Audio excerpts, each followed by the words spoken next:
Сайн байцгаана уу? Нийгмийн эрүүл мэндийн үндэсний төвөөс эрүүл хооллолт, эрүүл амьдрал сэдвт 21 оны аяныг зохион байгуулж байна. За энэ аяны хүрээнд эрүүл бус хүнс ба эрүүл мэнд сэдвээр мэдээлэл хүргэхээр бэлтгэлээ. За эрүүл бус хүнс гэж юу вэ гэхээр өөх тоос, транс тоос, давс, сахарын агуулмж ихтэй боловч эрдэс бодис, амин дэм, эслэг зэрэг чухал шаардлагатай шинж бодисуудыг агуулдаггүй хүнсийг эрүүл бус хүнс гэдэг байгаа.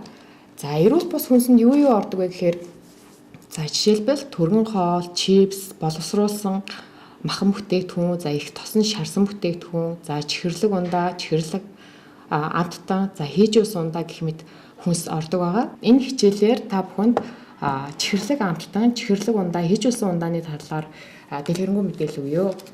Эрүүл бус хүнс нь богино хугацаанд ямар сөрөг нөлөөтэй вэ гэхээр за нэгдүгээрт нь стрессийн түвшин нэмэгдүүлэх нь, за ядрах, нойрондоо муудах, илчлэгийн илүүдэл үүсэх, анхаарал төвлөрөл муудах, за сэтгэл санаа хямрах, шүдний өвчлөл гэх мэтийг үүсгдэг байх нь. За урт хугацаанд бол чихрийн шижийн хэв шинж 2, за зүрх судасны өвчлөл, ясны сэргэжилт, тархалт, зарим төрлийн хавдар, цусны даралт ихсэх, холестеролын түвшин нэмэгдэх, депресс өртөх гэх мэт сөрөг нөлөө үзүүлдэг байх нь. За нэгдүгээрт нь чихэрлэг амтны талаар яриа. За чихэрлэг амт нь хүний биед ямар сөрөг нөлөө үзүүлдэг вэ гэхээр за нэгдүгээрт нь хоосон илчлэг үүсгэдэг. За хоосон илчлэг гэдэг нь юу вэ гэхээр за чихэрлэг амтд нь хүний биед илчлэг ялгаруулдаг хүнс байдаг тийм ээ. За илчлэг ялгаруулдаг боловч чухал шаардлагатай амин дэм, эрдэс бодис, уурга гэх мэт нэн шаардлагатай шинж бодисуудыг агуулдаггүй. За ийм хүнсийг хоосон илчлэгтэй хүнс гэж нэрлэдэг байх нь. За хоолны туршилт муудахдаг. Яагаад тэгэхээр за зөвхөн чихэрлэг хүнс ихээр идээд байвал бусад хоол идэх туршил буурдаг. Улмаар амин дэм, эрдэс бодис гэх мэт чухал шинж бодисуудыг аваагүйгээс тархлаас сулардаг байх нь. Илчлэгийн илүүдэл нь хүний биед өөх тос олон хоримтлагдсанаар тархалт үүсдэг. За шүдний өвчлөл үүсгдэг гэдгийг хүн болгоно гэж байгаа тийм ээ. За хоёрдугаар чихэрлэг болон хийж юусан ундааны талаар яриа. За чихэрлэг ундаанд цатгалан мэдрэмж төрүүлдэггүй тул илүүдэл илчлэг үүсгэснээр тархалт үүсэх эрсдэлтэй байдаг.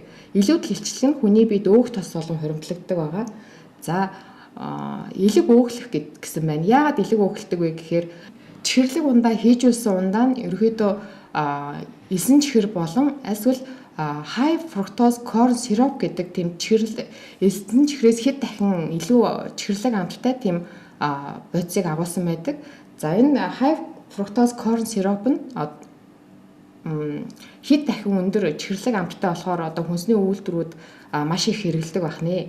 За энэ high fructose corn syrup нь хүний биед глюкоз, фруктоз болж задардаг байх нь. За тэгээ фруктоз нь зөвхөн элэнд задардаг.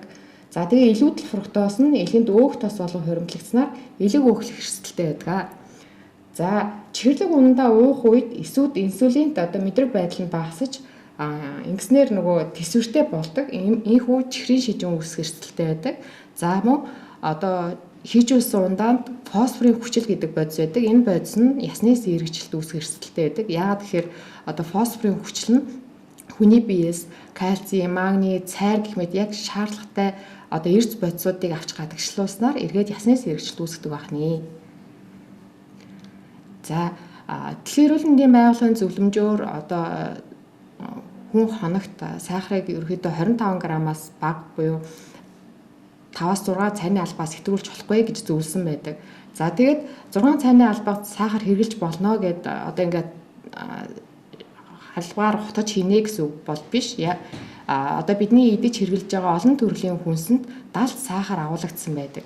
За жишээлбэл хоол амтлагч, йогурт, өглөөний бэлэн хоол, салат амтлагч, эрч хүчний ундаа, нөөцшилсэн жимс, хатаасан жимс, чихэрлэг ундаа, цай, хийж үлсэн ундаа, чихэрлэг амттан, биологик гэх мэт хүнсэнд маш их сахар агуулсан байдаг. За жишээлбэл энэ зурган дээр харагдаж байна.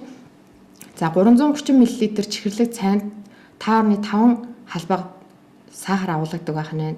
За 330 мл чихэрлэг тарганд 7 халбаг сахар агуулгадаг байх нь. За гэх мэт бидний идэж ууж хэрглэж байгаа олон төрлийн хүнсэнд далд сахар агуулгадаг байх нь. За иймээс өдөрт хэрглэж байгаа хүнсний бүтээгдэхүүнийхээ шошыг сайн анзаараад аль болох сахар багатай хүнсний бүтээгдэхүүн сонгож хэрэглэхийг зөвлөж байна. За ингээд анхаарал хандуулсан та бүхэнд баярлалаа.